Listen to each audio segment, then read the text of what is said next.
Neither Most do I. beer is a pretty face. Yeah, I didn't get shit done this morning. I was too busy just refreshing the Twitter feed. Mm.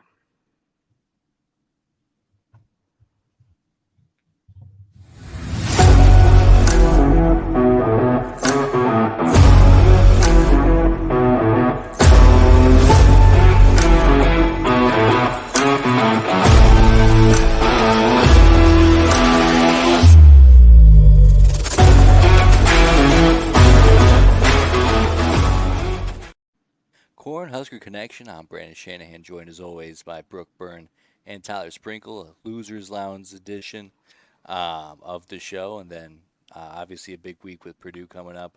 Bookie Brook, Pick'ems, we'll get it all done here tonight. But first, I kind of wanted to hit on the breaking news coming out of Las Vegas this morning with the NIL fiasco. I mean, it was all I was thinking about this morning. I think that was all anyone was talking about this morning. It was pretty crazy stuff. And just knowing what you know, which is obviously not 100% of the picture, tell me like what side you guys fall on that. It is funny because when I got up this morning, all I would see is Matthew Sluka, Sluka, I think. Sluka. Everybody I, was just I believe it's trashing Sluka. this kid because he was giving up on his teammates quarter of the way through the season. That this was supposed to be the magic season for UNLV, and then as details started to trickle in about maybe UNLV wasn't holding up their end of the bargain, and his brother was chirping on Twitter and then deleted his Twitter account in one fell swoop. And it seemed like UNLV staffers were feeding information to some publications to try to control the narrative.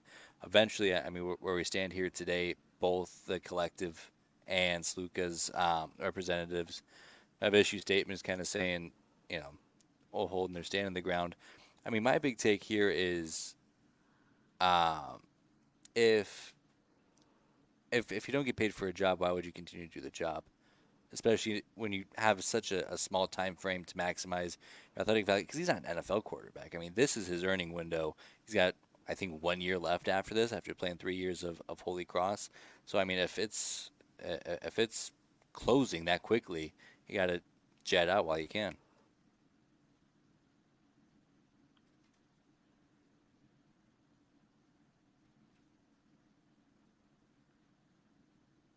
I think you're muted. Yeah, you're definitely muted. Uh-oh. Grow up. So what I was saying is I was going to ask how many years of eligibility he had left. Because So if I'm go ahead. pretty sure he played 4 years at Holy Cross and that he was a grad transfer. Okay, so this would be his only year left then, Yeah. which is why he's Yes. redshirting. Yes. Yep. Okay. That changes a little bit. But I'm thinking, like, you have a pretty decent shot at making the college football playoff. Like, yeah, maybe he's not going to the NFL, but damn, that would be a cool run to make as UNLV. And originally, I was more inclined to believe the university because I'm an idiot. And then the running back also hit the transfer portal today.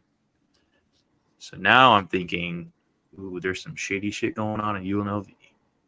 So the running back did come out and say that it's not NIL related. He just wasn't getting the Yeah, No. playing well, opportunities, and I don't know. Maybe he's just trying to save face, and but what a that'd be weird interesting. time to do it. Yes. Well, Yeah. no, it makes sense because you get 4 games to play to get a So red he's going to shirt. redshirt as well. Yes. Okay, Yeah. I guess that makes sense. So there's so many moving parts on it that, like Tyler brought up before when we were talking, weird that you don't have anything in writing that says that.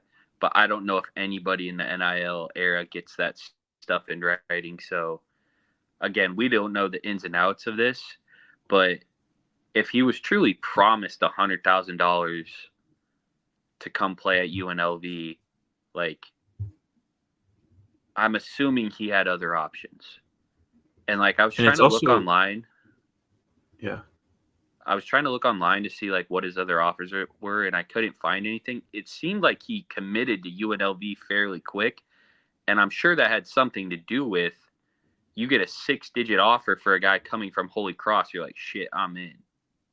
Yeah, and it's also a horrible precedent to set as UNLV, like trying to work the portal in the future, and you have guys coming out saying, "Oh, they didn't pay me what I was promised." Well, and that's the other thing is they took another quarterback. The guy that's going to start Saturday was from Campbell University, and his teammates are tweeting saying that like this guy should have been the starter all along, like, or it's about time. And it's like, all right, like, and then the running back leaving. I think there's more going on there than we understand. Like, they just by any means necessary got all these transfers there and threw them over. And I mean, like you were saying, what a terrible precedent to set, because you have a 3-0 team on the cusp of, like, you beat two Big 12 teams that you already have a pretty solid resume if you take care of business in conference play. Like, what the fuck is going on at UNLV? This makes no sense. Don't think I believe the outpour of support for the now starter. Just because I could see myself being very jaded at the fact that he's quitting on the 3-0 team. So yeah, we're gonna make him feel it and discredit what he's done. But I could and I couldn't imagine what those guys are feeling. I wonder if some of that is the coaches trying to be like, oh, this guy quit on you. Like, let's, I'm sure that's a decent amount. And it's like, I saw a couple different like Twitter personalities saying UNLV is now trying to paint a picture that this guy was not well liked, and that could not be further from the truth. Yeah. And that's shady business. I think that's just as shady as this guy. Yeah. And if you thought the second string was better, like, you had all summer with these guys, and Sluka won the job. So, like, obviously there's something like, again, that I like just better. Welcome to Vegas, baby. I don't know, man. And in the world of NIL, a college based in Las Vegas, like $100,000 is not a ton of money. And that's what, some of the guys online were saying, like, if they really just, like, if he was really demanding $100,000 and they loved him and believed in him, like, they would have found a way to get that shit to him. And that's what's so mind-boggling, like, why they, like, that's just such a low sum of money for NIL era. Like, you got motherfuckers making $3-5 million. What's really rubbing me the wrong way is the fact that they tried to push the story that he came in like demanding a raise, and like, hey, now that we're 3-0, give me, I'm ready to get the bag now. Now that I got you guys to the fire. But that's a narrative that really kind of caught me off guard.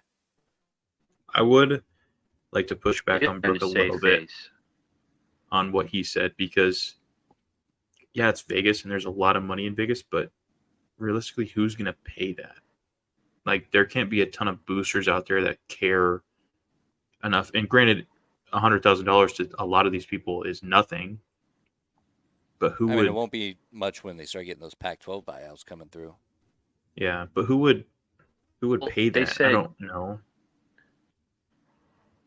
Well, they said, do you know, like, how much money, like, a college football berth brings in, or like a conference title? And I mean, you have to have some, like, every college has boosters. Like, you saw with UTEP. UTEP got a $5 million like locker room redone for him this year. So if a team in El Paso can get that, I'm sure UNLV has a handful of boosters who can come up with that in fundraising. That's true. I didn't. I guess when I look at teams like that, I'm like, there's no way that they have that much NIL. But I guess you're right. There are people that went there that are millionaires that will spend anything. There has to be. It's like, I don't know. It's just such an insignificant amount of money, especially for your starting quarterback. You would think they would just pay him. Like, it would be one thing if he's like, I need $2 million right now. Then I'd be like, oh yeah, kick rocks. But $100,000? I don't know. But guess what? We don't have that problem at Nebraska. Yeah. Take your broke ass home.